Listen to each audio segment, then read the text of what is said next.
Hey everybody, welcome back to another episode of Big Questions, Small Steps. My name is Amanda and I'm so glad that you could join me today. We have been exploring the history of the Israel and Palestine conflict. What's really going on? Why is everybody angry? What's at the heart of it? What's going on now? We have been told multiple times that if you don't learn from history, it's bound to repeat itself. And that's exactly what's going on. So far, we've talked about what this land is, how it changed names, why it changed names. We also talked about what Palestinian people are. Like, do we really understand who they are? And then we talked about different time periods. We went all the way from when they first got the land in Israel to World War II in the first video. If you haven't seen it, go back and check that out because that's very important things to build up to now. In the second video, we started with the UN agreement and we went all the way through the peace talks with the PLO and Israel. Basically, PLO, or the Palestinian Liberation Organization, wants nothing to do with Israel and peace. Today, we're going to go from the Gaza wars, there was 3 of them, all the way through present day. What's going on? Why is it going on? What are they arguing about? What do we need to learn from this? Okay, so get your notebook, get your brain ready. It's time to learn some more things. Let's dive in.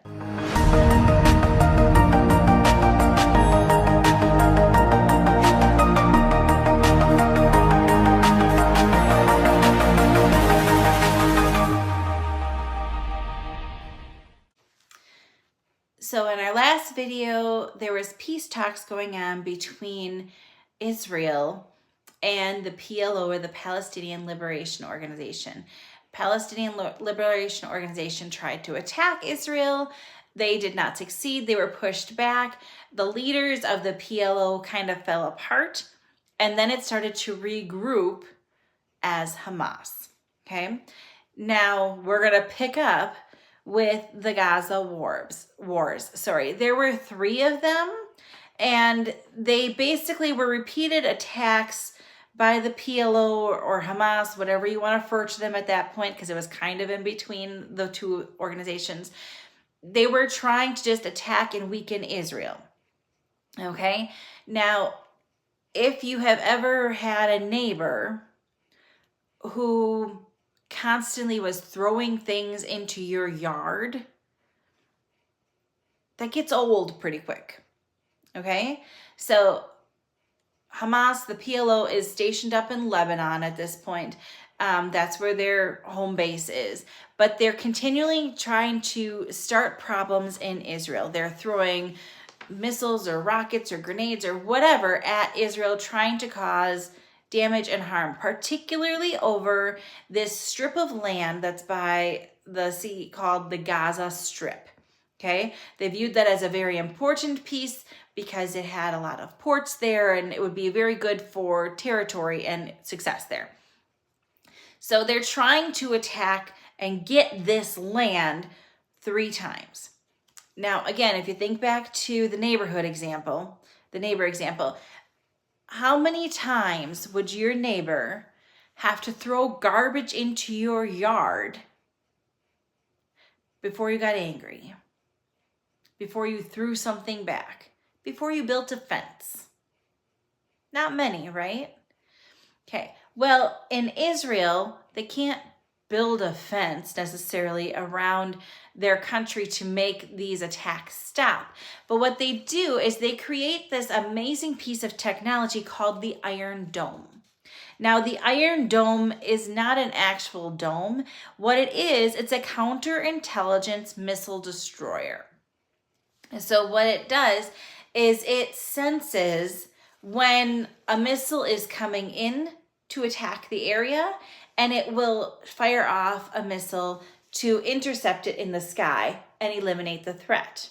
Okay, so it's not letting the missile hit the land in Israel and cause damage, and it's not sending a missile over to where the initial missile set off from, because we didn't want to cause damage there either. It's intercepting it in the sky to minimize the damage. Okay, just take that damage out. This is an amazing piece of technology. It is 90% effective, and the benefit is it neutralizes the problem before they strike and cause injuries to others. It's huge. Now, this strip of land continues to be fought over with the PLO or Hamas, because remember those three things that at the Arab League Summit, they agreed to: no peace with Israel, no recognition of Israel as a country, an independent country, and no negotiations. So they're continuing to fight Israel because they want the land, they want the people gone, they just want it all eradicated, they want it their way and only their way, and they don't want to talk about it, they don't want to negotiate about it. It's going back and forth multiple times. Israel has taken over the Gaza Strip, they give it back, they take it over, they give it back, trying to keep the peace. Israel wants peace. Now, in 2005, Israel left Gaza for the last time. They left. They're like, we're not fighting over this anymore. Have it. Have this piece of land. Okay? Now, if you remember back, the portion of land that was granted to Israel initially was huge. Then a portion of it was given off to the Arab group. A portion for Arab, portion for Israel. That space has changed multiple times by different countries coming in and saying, oh, we're going to rule this portion. Nope, you need to give that portion back. I understand you got this land because they were in a conflict with you and you won, but you need to give it back. Israel is trying to give up all these different pieces of land because it's not about the land. I know, it was mind-blowing. When I was young, I thought all this fighting was about the land, but it's not. Israel just wants to exist in peace. And because Israel wants to exist in peace, they need land in order to have the place where people can feel safe, but they're not willing to fight over the land. They don't want to fight over land. But at the same time, you also can't just give your land to everybody, because then they'll just take it and you don't have anywhere to keep your people safe. So they're in this tricky spot of they want to appease everybody, but they also need to keep their country safe and their people safe. Okay, now the surrounding countries are experiencing what's called an Abraham Accord. Okay, they join together and they decide, okay, we're going to join with Israel. Okay, so it's Morocco, Sudan, the United Arab Emirates, and Bahrain. I think that's how you pronounce that one. I don't know that country very well. They join together and they're going against this country known as Iran. Iran was being a big bully to all of them. They're like, okay, we're going to join together in this Abraham Accord. We're going to take care of this and it's going to be fine. Okay, that was the plan. And then that plan was finished and the countries turned on Israel again. And they decided, okay, we're going to do a coordinated attack on Israel. Now, what happened was that on October 7th, Hamas, wanting to be big and bold, decided they were going to jump the gun because they have no respect for Israel, they have no respect for life, and they wanted to make themselves known. They wanted to be the big shots. So they went ahead and they attacked. Now, the tricky part in this whole October 7th situation is people are viewing Israel and Hamas as two separate groups, which they are, but they're thinking that the two separate groups have the same intention and the same values. And that's where it's different. Israel wants peace. Israel values life. Hamas does not want peace. Remember, they're a terrorist group. They don't want peace. They want Israel and all the Jewish people eliminated. Okay? They do not want peace. They don't want the land. They don't want peace. They want the Israel and all the Jewish people eliminated. They want to be the big shot. They don't value life. That's the big, big, big difference. In Israel, when they are doing these attacks because they get intelligence that there's Hamas in these different pockets, they will call buildings. They will send flyers. They will have people knock on doors saying, we have intelligence that says Hamas is setting up a stronghold in this area. We need you to get out because we're going to be coming in to neutralize this threat. Okay, that's Israel. The Israeli Defense Force is what it's known as. Hamas, on the other side, doesn't value life. They don't care. They will use people as human shields. They will set cars on fire with people in them, stand outside with guns. It's your choice. You can stay in the car and burn to death, or you can try to get out and then we're going to shoot you when you try to get out. They don't care. They're playing the sympathy card because they know that there is more shock value and more pull with the sympathy vote around the world than anything else. They don't value life the way I would venture to say a majority of the rest of the world does. That's why they have no problem killing people. They have no problem mutilating bodies. They have no problem refusing to let people leave buildings. So if the Israeli Defense Force comes in and says, you need to come down, like when they were trying to bomb the northern portion to get Hamas out of there, they said, you need to move down on the Gaza Strip because we're coming in. Hamas set up roadblocks so they could not. Again, Hamas doesn't value life. They want the shock value. Their headquarters, instead of having like a base, a military base, their headquarters are in schools, are in hospitals, apartment buildings. And they have tunnels running underground through all these different places. So that if those areas are attacked because you find out where Hamas is hiding, Israel looks like the bad guy because, oh, they're killing all these civilians. Yeah, that was Hamas's plan. Israel is trying to have as minimal casualties as possible. However, Hamas is using the people as a shield. They don't value human life like many other countries do. So it's a shock value. It's terrible. It's just terrible. And so now we have the ICC issuing arrest warrants for the Israeli prime minister and the leaders of Hamas because they say they're creating war crimes with all their efforts. Hamas doesn't have the same values.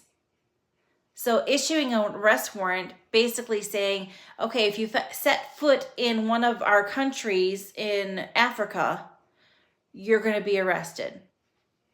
Okay, there's not really anything that they can do about that. Apparently, President Bush has an arrest warrant out for him in this ICC. The Russian president has one. Like, it's very common for them to say that. And as long as you don't go to Africa, it's not a thing. But yeah, so that's the big takeaway with that. Israel and Hamas have very different views on respecting life. And there's a lot of shock things that are going around. Now, because there's such televised experiences of what's going on, people are stunned by these attacks. They don't understand. And so they're taking the little pieces that they have or little pieces that they understand, and they're making these statements that don't really make sense. So, for example, there were college campuses, and they were at Columbia, University of South California, Princeton even, protests and graduations were canceled. They were setting up these encampments, and when they would question who they are, what they were doing, why they were doing these things, the people couldn't even say. They don't know. They don't understand who Hamas is, what they're doing. They don't understand. They keep on referring to Israelites as Zionists. And they don't understand the difference. And it's really upsetting because they're getting all this attention and they don't have the facts. And when they're educated on the facts, then they quickly turn their thinking and say, well, maybe I wouldn't do that. So that's just one example of how people are misinformed on what's going on. Okay? They feel like because of the shock value of incidents that are going on, because Hamas doesn't value life, they feel like they're supposed to say or do something. However, they're saying and doing something without much knowledge to back it up, and that's a problem. Okay? A lot of people are saying they're pro-Hamas. They're for Palestine. But that's tricky. You can be for the Palestinian people, the Arab people, and having peace. But when you say you're pro-Hamas, that means you are against Israel. You are against peace. Those two things are different. The Palestinian people are different than Hamas. However, the Palestinian people are of Arab background. Hamas is of Arab background. And there are many Palestinian people who are on Hamas or in Hamas. But not everyone is. Again, 20% of Israel currently is of Arab background. And they live there just fine. But when you have the radicals of Hamas come in and try to take over, that's when problems happen. Now, Iran recently started attacking Israel. They shot bombs, missiles over Jordan and tried to hit Israel. And Jordan and France both got involved and said, no, we're not doing this. And Iran was quickly squashed. People are realizing that when you attack a country over and over again, they have not only a right but a duty to stand up for themselves and their citizens. Your goal is to have peace. Your goal is to provide safety to the people who live in your area. And when you're being attacked, you can't just sit there and say, oh no, what's happening? How about we just shake hands and hug it out?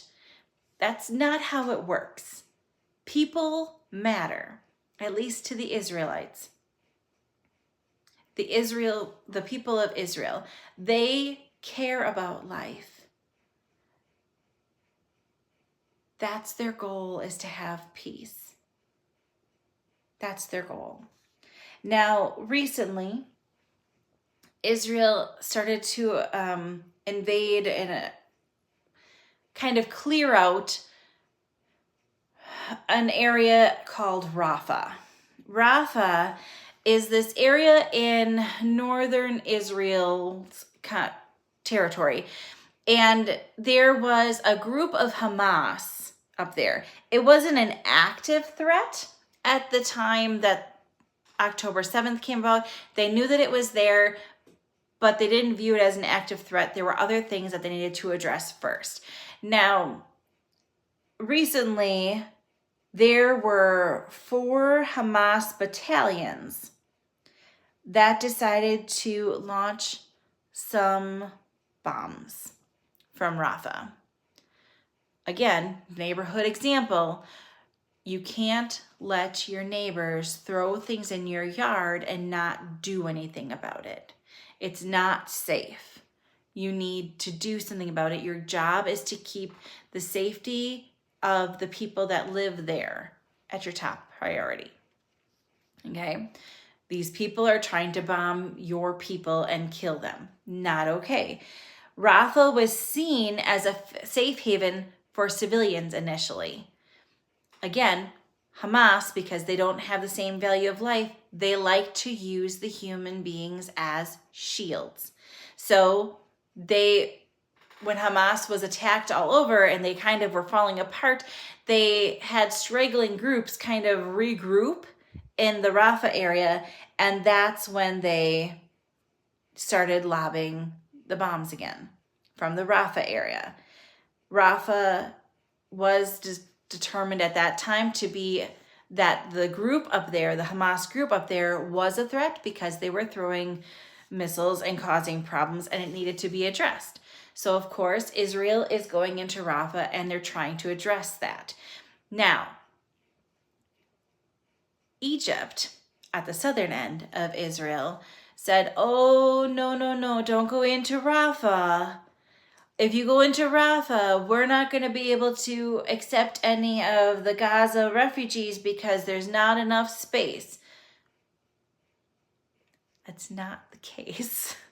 It's not the case. That's the narrative that's being said. What's actually going on is Egypt has tunnels that go from Egypt to Rafah, where they send these missiles and things like that for Hamas to use. Because remember, Egypt is part of that, the Arab League summit.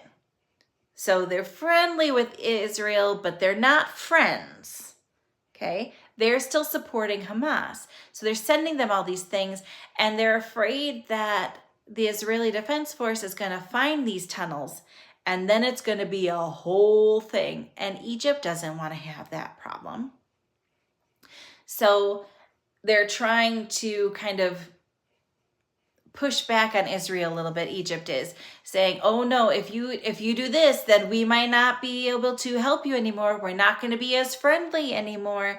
They also don't want the people from Gaza, the people from Rafah coming into Egypt, because what they claim is, oh, it's too many people. It's gonna overtax our system. We're not gonna be able to handle it.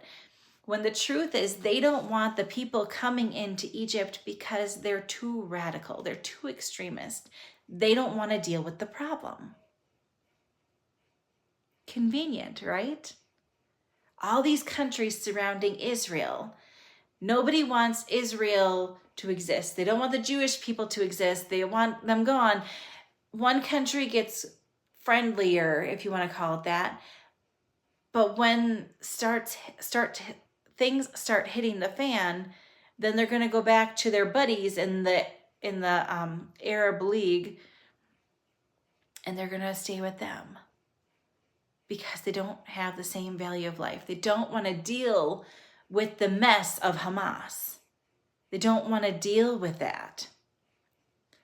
Now, it's interesting to note that when asked, the Palestinian leaders, so remember the land that was there, part of it is Israel, and part of it they gave to the Arab people. They didn't call it Palestine. It doesn't have set borders.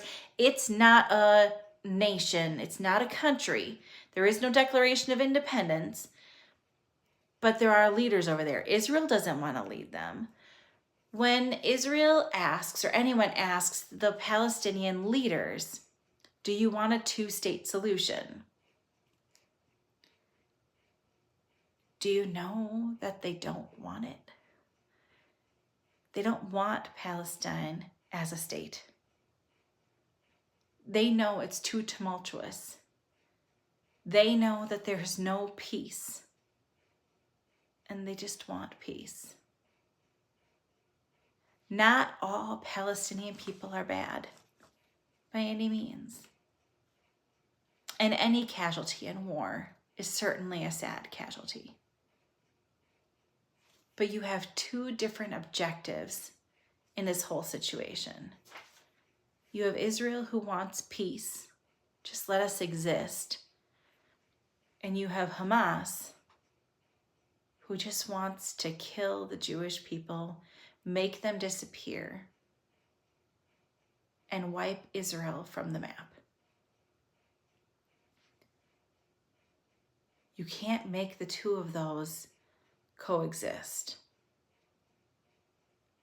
As much as it would be nice to have a two-state solution, history has shown us that that doesn't work.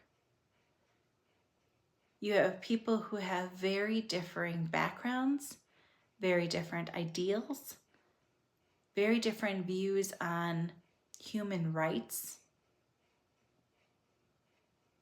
and the importance of life. I don't know how this is going to end, but I know in my heart that Israel will not stop until its people are safe. So this, I'm sure, is the third part, and I have a feeling that we'll be in a fourth part when new things happen. As much as I want this to be done, as much as I want Israel to have peace, we're not there yet. So we'll continue to fight for it because the Israeli people deserve to be safe. They deserve to exist. And I'm glad that I know more about the history now than I did before. So, if you liked today's presentation, please go ahead and like and subscribe so you can hear whenever we do updates. And remember that the more we know, the more we grow. Thank you, everyone. Bye-bye.